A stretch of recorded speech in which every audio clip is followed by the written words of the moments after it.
মনে আছে প্রিয়া, আমাদের কলেজের সেই প্রথম চিঠিটা?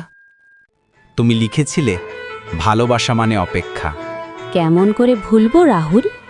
সেই চিঠির প্রতিটা শব্দ আজও আমার মনে গেঁথে আছে। তখন আমাদের স্বপ্ন ছিল একসাথে একটা ছোট্ট ঘর বানাবো, কিন্তু জীবন তো অন্য পথে নিয়ে গেল। হ্যাঁ রাহুল, ভালোবাসার রূপ বদলাতে পারে, কিন্তু সেটা কখনো হারায় না। তোমার হাসিটা আজও আমার প্রেরণা। প্রতিদিন কাজের মাঝে তোমাকে মনে পড়ে। আমিও তোমার সাফল্যের খবর রাখি, দূরে থেকেও মন তো তোমার কাছেই থাকে। জানো, সেই চিঠিটা আমি আজও আমার বইয়ের পাতায় রেখে দিয়েছি। সেটাই আমার জীবনের সবচেয়ে বড় স্মৃতি। তাহলে একটা প্রতিশ্রুতি দাও, সেই ভালোবাসাকে কোনোদিন ভুলো না।